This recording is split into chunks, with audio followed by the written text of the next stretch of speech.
Hey guys, welcome back to my YouTube channel एडवर्स वाला में। आगे हम लोग करने वाले हैं गाला असाइनमेंट सॉल्यूशन का पेपर नंबर 2 सेक्शन डी में सवाल नंबर 48 यानी सवाल नंबर 48 हम लोग यहाँ पे कर रहे हैं।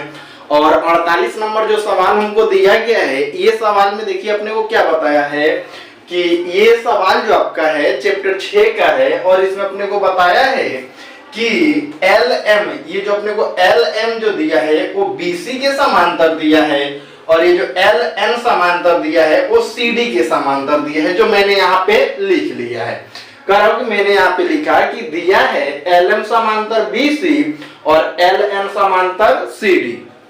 आगे अपने को कह रहा है कि आपको साध्य का मतलब होता है साबित करना है कि AM अपॉन AB यानी AM अपॉन AB इक्वल होगा AN। देखिए नीचे से दिया है AN अपॉन AD।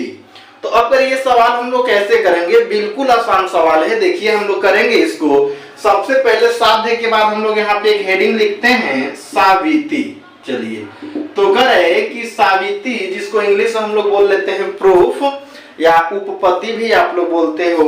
तो अब करें कि साबिती में हमको लिखना है। सबसे पहले देखिए ऊपर में आपको एक त्रिभुज दिखा रहा हूं, त्रिभुज ABC। तो यहाँ पे हमको लिखना है सबसे पहले त्रिभुज ABC में। तो करें कि ABC में हमको क्या दिख रहा है, तो देखिएगा मैं बताऊंगा कि आपको लिखना है AM। ABC में क्या लिखना है, तो हम लोग तो ये जानते हैं ना कि LM जो है वो किसके समांतर है। तो आप यहाँ पे लिख दो LM समांतर क्या लिखोगे BC। तो मैंने यहाँ पे क्या लिख दिया BC। अब देखिए आगे मेरे को यहाँ पे लिखना है AM। यहाँ पे क्या लिखेंगे हम लोग AM अपॉन में क्या लिखोगे आप AB। तो यहाँ पे लिख दो AM अपॉन में क्या होगा AB इक्वल। आगे अपने को क्या लिखना है, देखिए AL। तो यहाँ से आप क्या लिखोगे AL और अपॉन में क्या लिखोगे AC। तो यहाँ पे आपका क्या हो गया AC और इसको हम लोग क्या कह देते हैं समीकरण नंबर 1। आगे अपने को देखिए अब इसके बाद अब नीचे वाला त्रिभुज को लिखना है हमको और लिखेंगे त्रिभुज ADC में।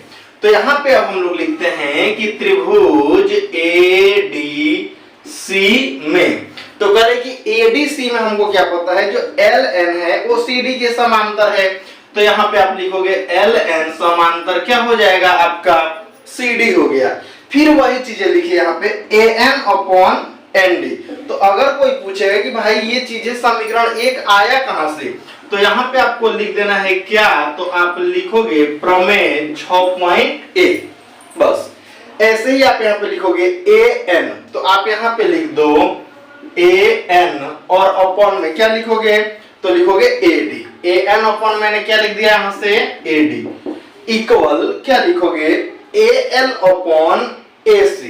तो यहाँ पे आप लिखिए AL अपॉन क्या हो जाएगा AC। कहां से, तो पहले इसको हम लोग लिखते हैं समीकरण नंबर 2 और आगे आप क्या लिखोगे, तो जैसे यहाँ पे लिखे हैं प्रमेय 6.1, तो यहाँ पे भी आपको यही चीजें लिख देना है प्रमेय 6.1 से।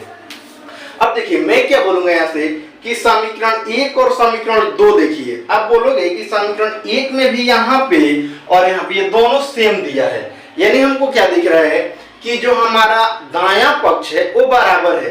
तो हम लोग डायरेक्ट यहाँ पे क्या लिख सकते हैं, तो आप बोलोगे कि समीकरण 1 और 2 से, तो मैंने केवल लिख दिया कि समीकरण 1 और 2 से अगर बायां पक्ष बराबर है तो दायां पक्ष भी हमारा क्या होगा बराबर, और अगर दायां पक्ष बराबर है तो बायां पक्ष बराबर होगा।